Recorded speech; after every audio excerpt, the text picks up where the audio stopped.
from what we're already discussing, it looks like a future issue if we ever have any changes in, capacity size and maximum and minimum square footage, that would be at the time that that was discussed, that if there was gonna be something that would happen, it would be in that future council, which might be all of us here, or it might be 12 other people.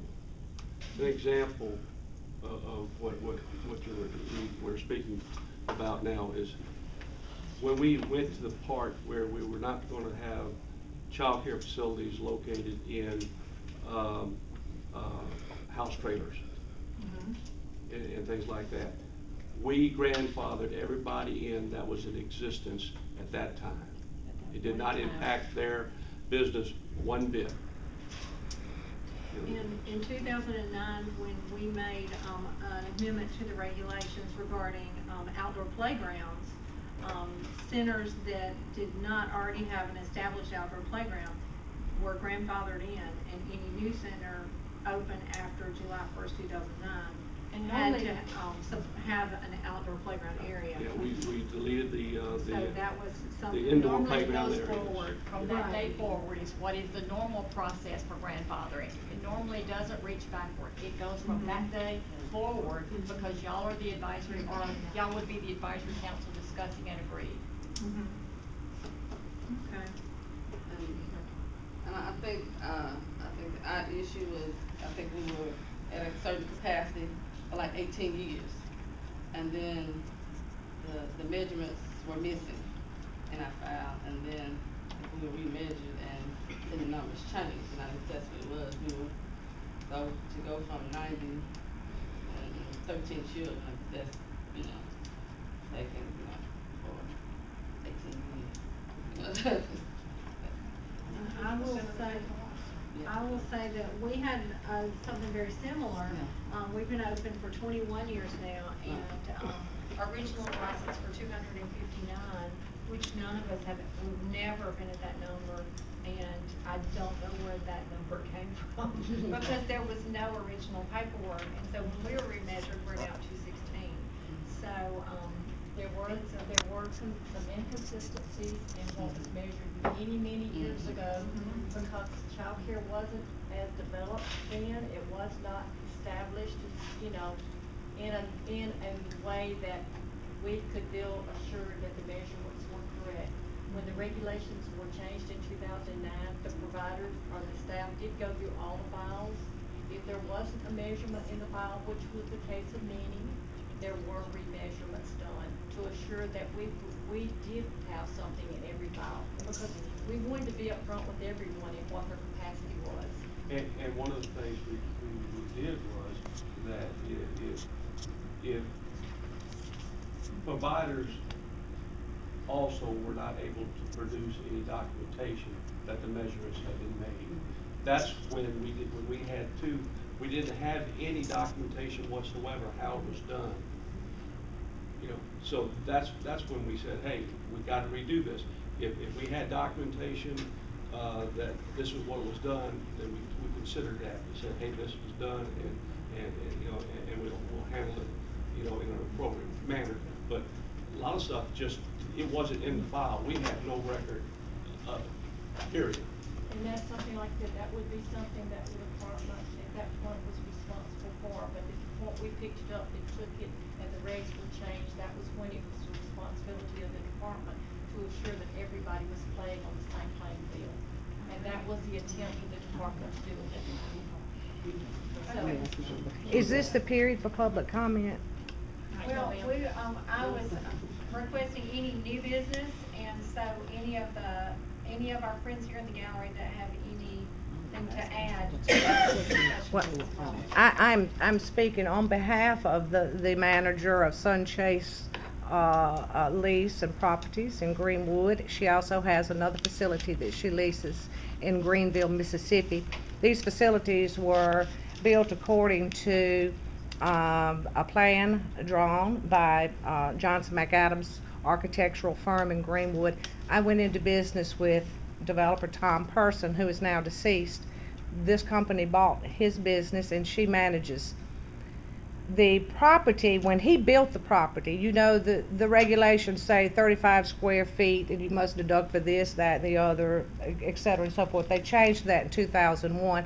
What that really means is when you're deducting for the furnishings, you have to allow 15 additional feet according to the National Safety Council. So you're really measuring for 50 square feet per child. The problem is he thought he was building a building with a plan. He was so excited. We're going to be licensed for 65 children, and you know, drawn by an architect. But it's like, well, you build it, and at the end of the construction, we're going to come out and measure it. Well, at the end of the construction, the concrete has dried. You can't move the walls. You can't move the concrete. It's done. It's a done deal. And the license capacity was for 49. Now, the regulation that is most detrimental for her operations, as well as for mine, since I leased one of those properties from her, is the maximum capacity per classroom. The maximum capacity per classroom will not allow me to maximize the adult-child ratio. I know we all want quality, but we also have to be able to pay the utility bill. Colleen, you know I'm not a church. I can't pass around an offering plate. I'm not a university. I'm not a community college.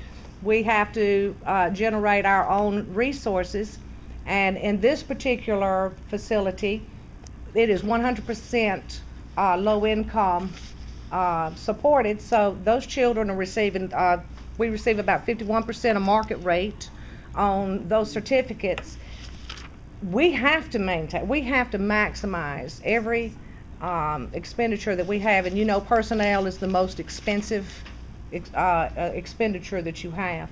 So if we cannot maximize adult-child ratio, in other words, Colleen, if I can't have 12 two-year-olds and one full-time teacher in a classroom, then I have to shut that room off. I mean, I can't, because I cannot pay the payroll. I cannot pay the utility bill. So this particular, she and I looked at it. The options are refuse services to 16 children, or reduce services, lower the maximum capacity, the adult-child ratio, and lose, I believe it was 12 children. And in other words, or finally, close the building and displace 5 employees, and she has a vacant property on her lot. I am here on her behalf and on behalf of my children as well to ask that you rescind that regulation. It's not necessary. It's not in line with the quality measures for the new pre-K legislation. Those rooms have to be a minimum of 600 square feet. They can have up to 20 children in those rooms with furniture. So you're talking about 15 square feet per child, and they're talking about quality instruction. If they can do it at that, well, certainly we can do it at 35 square feet rather than 50 square feet per classroom without deducting for the furnishings and shelves and that sort of thing. But I'm not the only one being impacted. But this is a very serious regulation amendment, and it's one that I would like to see you repeal. Okay, I want a little bit of clarification, because I'm hearing that specifically your request is regarding the wording that says maximum capacity per classroom. Correct. Usable space. Correct. Now, I have a question. I don't have the regulations in front of me, but is that something that's new? No. Or how long has that Yes, been? it was underlined. It was in the 2009 regulations. well, I I don't think there was a change in this one. There was a statement of clarification, but there was not a change in the regs, in these regs, I don't think. Yes, I think so. The statement of clarification is what I'm speaking to, and since it was brought back for reconsideration, I'm asking that you remove it. I don't know, and when the licensing officials are going out, they've only started doing this within the past year. And when they always came in, counted the number of children in your building, and then they counted the child-staff ratio. If you didn't have the proper child staff ratio, you were fine. If you were exceeded the maximum capacity of the building, you were fine. But you were never told you've got too many children in this particular classroom here. This started last year. Margie, with me, it started last year. Okay. Thank you. This is my issue, please. Okay, yes. This started last year, and what we're told is, if you question it, well, we may not enforce it, but I mean, it's a fine like $350 or $300. Wait a minute, came back again this year, and well, we may not enforce it, but the fine is, this is all in my records. Now, either I can have that many children or I can't. I just need to know, do I need to close the building or what? I mean, but this is impacting small businesses. It shouldn't be that way. When I was licensed by maximum capacity of the facility. And that's how it was enforced, and it should continue for all, Margie, if it was 2009, then all facilities existing at the year 2009. There should be a grandfather. Hold on just a moment, Ms. Taylor. And I wanted you to be able to speak completely and finish your thought, because I have several things that I want to bring up. But the main thing that I want to come away with this is with maximum capacity per room. I have worked since 1993 in a center, and there has never been a time at our inspection that we were not, every child in each room was counted according to what our capacity is per room, because our rooms are measured for a certain number. And so I have never had that type of inspection that you're saying is if say 100 children can fit in your building and you put all 100 in one room and the rest of the rooms are empty, which I'm not saying that would ever happen, but I've never had an inspection that would have involved being allowed to do that. So I don't see that this is any change that would make any difference in the regulations according to what they've always read to me. But I also wanted to let Ms. Taylor speak too. Yeah, we've been in business since 1983, same building, with a license. This year, as a matter of fact, I have a fine right now, $450, that is still, that I'm going to appeal. Because children, we had the number, the space for the number of children, we had the personnel to match the ratio, and I even changed the children once the person was there, because I told her we've always had, this has always been our room, we've never had, we've never been over capacity as far as our space and our staff. But this year, for the first time since 1983, she counted in the room. I told her, I'm sorry, that's new to me. I'll move the children now. But she says, well, no, you have them in here, and right now I have a live $450 fine to pay. We had the staff, we had the space, but they were just too many in this room. At our center, we have been we have been living by different rules where I am, because we have always been measured, or not measured, but we've always been inspected and counted in that manner. So I was not even aware that inspectors were doing that, because we talk about having a level playing field, and this is kind of what is, to me, is we've had, we followed the set of regulations there, but they did not inspect in the same way where you were. And so now that they're inspecting in the way that's in the regulations, it means that you're having to follow a new rule that you were not aware of before. Well, and I thought, and I know the lady who had transferred there, like when the inspector came, she go, oh, you didn't know she was coming? And I go, no. And I thought, what difference does it make? I don't have to know. She said, well, we always knew. I said, why would you need to know? She said, because we shuffled children. And I thought, why would you do that? So that was not a rule. That rule is foreign to me until this year. About you have 10 children in here and you're supposed to have 9. so we're gonna fine you for every child. Is that that And you not bring. you've got maximum size? group sizes? Is that group No, size? maximum room size. Room, not Room. group, not room, the teacher-staff ratio was met, the pupil-staff ratio was met, but it was just in the space of the room. I have looked at regulations in other states, and this is becoming the new adoption, and I disagree with Margie. I have information from licensing. It wasn't 2009. I was told this was adopted last year. And the reason the language is in this adoption is to clarify the language that was put in last year. I'm saying that maximum capacity has always been defined as the number of children you can have in your building at any one given time. The maximum capacity per classroom is a new quality measure. And certainly, now you know, Colleen, I'm not going to put 100 children in a 10 by 10 room. That's not going to happen.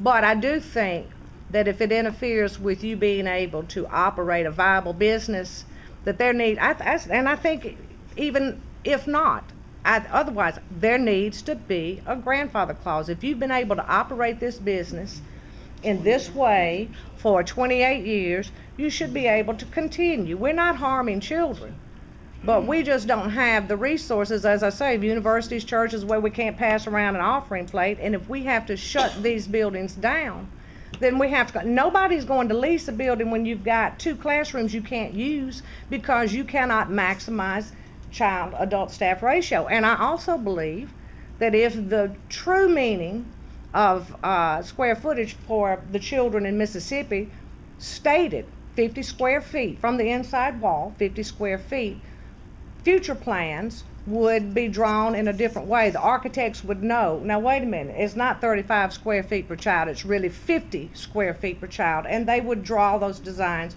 with more maximum capacity per classroom. This wasn't the case. I think it should be repealed.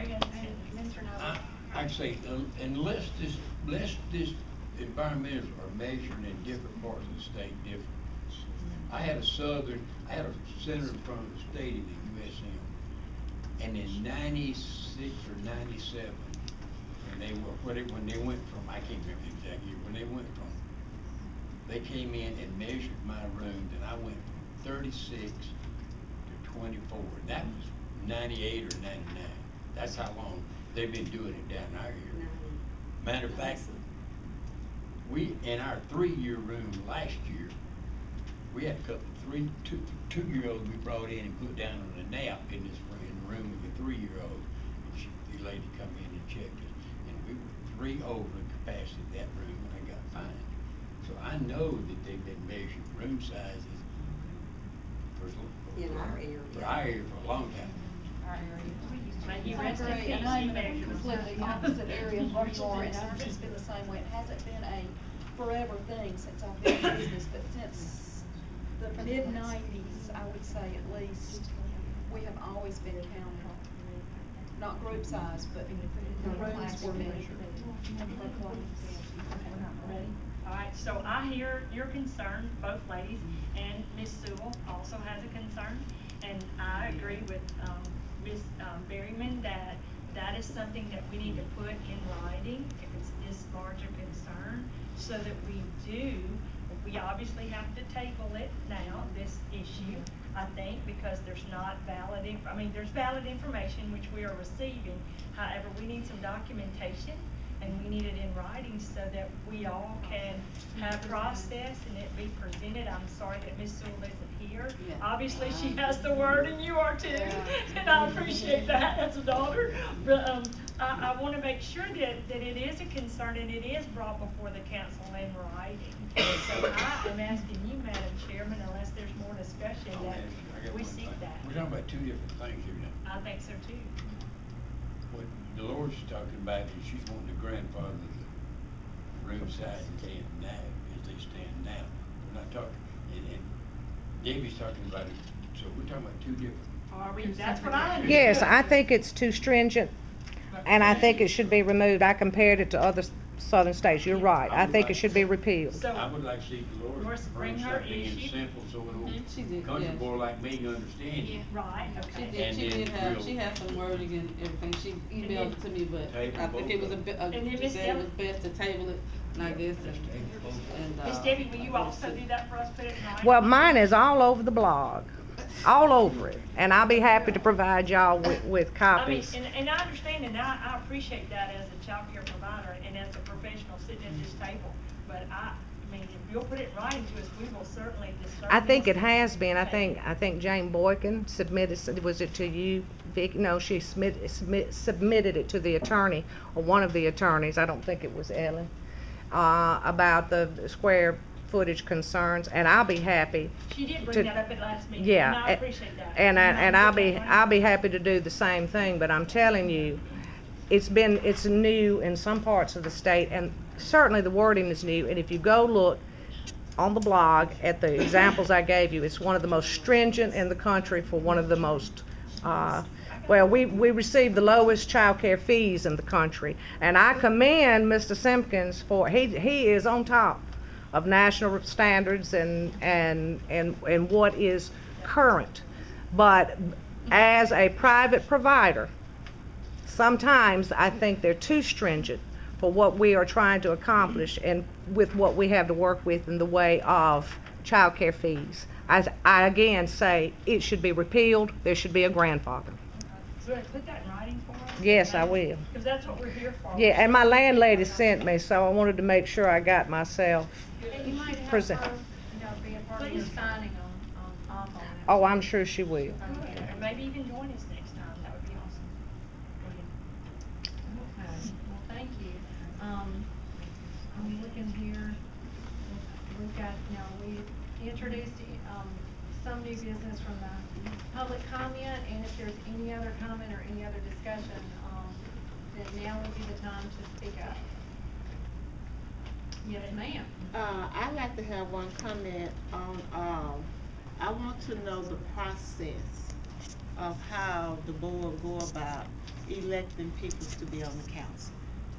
I have that for you, ma'am. I'll Okay. provide it to you, that's what I mentioned earlier, that I would That's provide what you you- after the meeting today. Okay. That was Ms. Cora Rogers, and so We can get that, And I you'll know get that that- email? I got it. We'll have, I think we might have, I'm looking to see if we have any, I think we have a couple of people that will, be eligible for, another term in 2014. And then, I think in 2015, there'll be several that'll roll off that won't be eligible to go on. And Yeah. if I can make a quick announcement. Oh, and Sally would like to make an announcement too. Well, I was gonna say that what we'll do next year, because of the importance of the regulation amendments, actually, the appointments for this term, starting in this fiscal year, should have been done in April, but they weren't done because of what all the other things were going on. Next year, we hope we'll get back on track, and then people will sit, be appointed before the July meeting, They'll probably be asking in before the January or fiscal year April. starts, yeah. That's all. Okay. I just wanted to make an announcement to, you guys out there that we have our Mississippi Early Childhood Association Conference coming up in October 2nd, 3rd, and 4th. And if any of you guys are interested in going, they do still have their early bird special until August 31st. So if you guys are interested, you can go to the website and, get the information from that and register, to know that. If you have, I don't think I've received The a email- flyer this year from you, did I? No, sir, I called Miss Ida and I was supposed to email it to her and I got sidetracked, but I am emailing it to her and I'm also gonna email it to Miss Donna Speed. And we'll also send that out to all providers that Yes, have sir. email addresses, registered with us in the state, so hopefully that'll be, and we do this as a public service with many organizations. Good. also If we have something we need to get out, we can get that to you. Yes, ma'am. MississippiEarlyChildhood.org. MS Early Childhood. Oh, is it Yeah, MS? Yes. earlychildhood.org. And then they're also having their, Blast Off Conference in Hattiesburg tomorrow. And Rankin County is also having a training tomorrow as well, so they're gonna kind of be torn on which one to go to. I think they're both are gonna be fantastic. But those are also listed on the website, the Blast Off conferences. I started saving.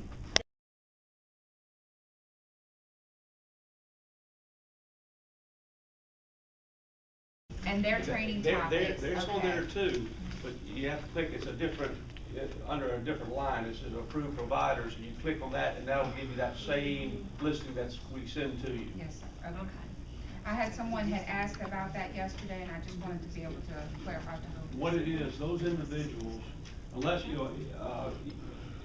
part of our thing, it says these people have standing approval, that's a long list of people that we, NEAYC, different associations and stuff like that. Then there's individual providers that say, I have a PhD in early childhood development, and I do training on discipline and guidance for infants or something like that. And they apply to us, provide us information about their credentials, and we approve them or not approve them to, if somebody attends their training, they get credit for their continuing education that's required in the licensing. Some of them were very, looked like they were gonna be fantastic training. It's just that we didn't see them on the actual calendar that you provide, so that was a little bit confusing too. Yeah, it's two different, Two different things completely. documents on the web. Thank you. And there's always that calendar that's the 300-page calendar that comes from the R&R. The R&R online is fine. But most of us get a big package every month and a half in the mail too. Okay, the next thing we have on our agenda is to set our meeting date. And the tradition is the third Friday in October, which is October 18th. So I would like everybody to look at their calendars and see if that's so much a good day to not race. All right, happy birthday, Judy. Okay. We'll have to have plain cake, no ice and no. Oh, no. No, it has to be. I'll bring you some fruit this time, I promise. Okay, so, I haven't heard any nays on October 18th, so October 18th at 1 p.m. for the next Child Care Advisory Council meeting. All right. If there's anything else to discuss, now is the time. Otherwise, I would accept motion to adjourn. Larry Knuckles makes the motion. Okay, we don't have to vote. We get to adjourn. Thank you. Just one thing, if anybody has, I haven't heard anybody say I'm not getting emails now or something like that, so if you're not on our email list, you need to let us have your email address, because a lot of them have emails that go to their facilities, some go personally, and we want to make sure. Some people say, look, I'm getting 4 emails. You're on 4 different lists. So. Where were you at?